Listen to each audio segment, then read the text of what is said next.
కాంగ్రెస్ పార్టీలో రేవంత్ రెడ్డి తనదైన ముద్ర వేస్తున్నారా? తెలంగాణ రాజకీయాల్లో ఆయన పంతం నెగ్గించుకుంటున్నారా? రాజ్యసభ ఎంపికలో తన మాటే ఫైనల్ అయ్యిందా?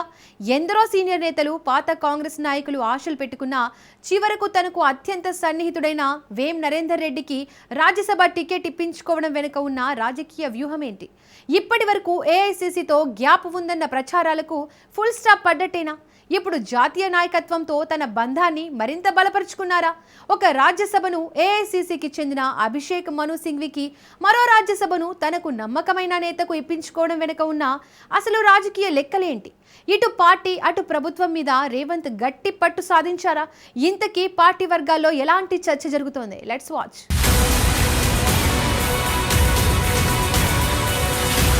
తెలంగాణ నుండి రాజ్యసభ స్థానాలు ఖాళీ కావడంతో కాంగ్రెస్లో చాలా మంది ఆశావాహులు తమకే రాజ్యసభ సీటు వస్తుందని ఆశించారు.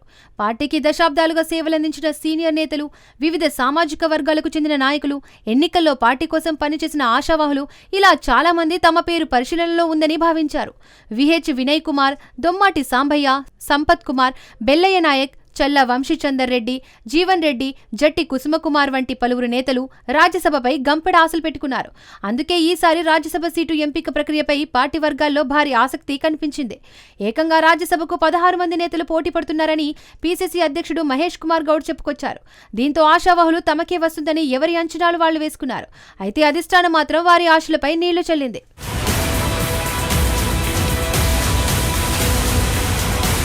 రాజ్యసభ సీటుపై పలువురు నేతలు ఆశలు పెట్టుకున్నా చివరికి రాజకీయ సమీకరణాలు ఒక్కసారిగా మారాయి. ముఖ్యమంత్రి రేవంత్ రెడ్డి తనకు మొదటి నుండి అండగా నిలిచిన వేం నరేందర్ రెడ్డికి రాజ్యసభ టికెట్ ఇప్పించుకోవడంలో కీలక పాత్ర పోషించారని కాంగ్రెస్ వర్గాల్లో చర్చ జరుగుతోంది. రేవంత్ రెడ్డి రాజకీయ ప్రయాణంలో కీలక దశల్లో నరేందర్ రెడ్డి అండగా నిలిచారు. అందుకే అతనికి పట్టుబట్టి రాజ్యసభ అవకాశం ఇప్పించడంలో సీఎం రేవంత్ రెడ్డి సక్సెస్ అయ్యారనే చర్చ జరుగుతోంది. వేం నరేందర్ రెడ్డి అసెంబ్లీ ఎన్నికల్లో తన టికెట్ను త్యాగం చేయడమే కాకుండా పార్లమెంట్ ఎన్నికల్లో కూడా పార్టీ లైన్ ప్రకారమే నడుచుకుని ఎక్కడా కూడా ఎంపీ టికెట్ ఆశించలేదని జాతీయ నాయకత్వానికి సీఎం రేవంత్ రెడ్డి చెప్పినట్లు తెలుస్తోంది. అంతేకాకుండా కాంగ్రెస్ అధికారంలో రావడానికి పార్టీకి తనకు వెన్నుదన్నుగా నిలిచారని ఏఐసీసీకి నచ్చ చెప్పినట్లు సమాచారం.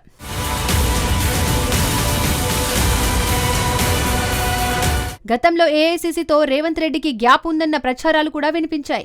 కాంగ్రెస్ వర్గాల్లో కూడా చర్చలు జరిగాయి. కానీ ఇప్పుడు పరిస్థితి పూర్తిగా మారిపోయిందన్న సంకేతాలు కనిపిస్తున్నాయి.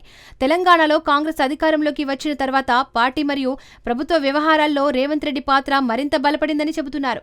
ఇటీవల తీసుకుంటున్న నిర్ణయాలు కూడా జాతీయ నాయకత్వంతో సమన్వయం పెరిగిందనే సంకేతాలు ఇస్తున్నాయి. రాజ్యసభ ఎంపికలో కూడా అదే కనిపించిందని రాజకీయ వర్గాలు చెబుతున్నాయి.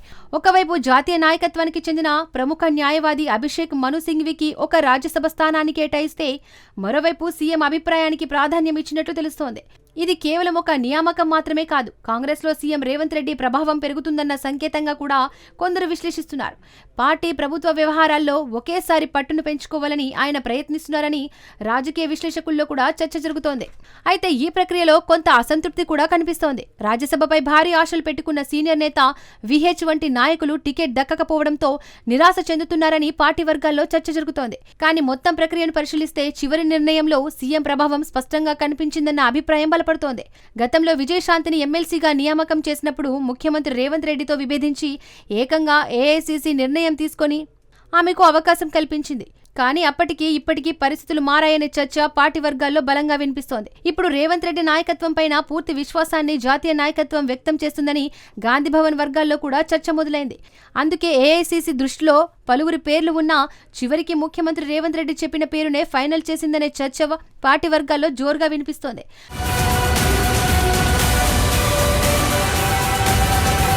మొత్తానికి ఇన్నాళ్లుగా అటు ప్రతిపక్షంలో ఇటు స్వపక్షంలో పార్టీ పెద్దలకు రేవంత్ రెడ్డికి గ్యాప్ ఉందనే వాదనలు బలంగా వినిపించాయి. కానీ ఇప్పుడు రాజ్యసభ ఎంపిక వారి వాదనలకు చెక్ పెట్టినట్లుగా రాజకీయ వర్గాలు విశ్లేషిస్తున్నాయి.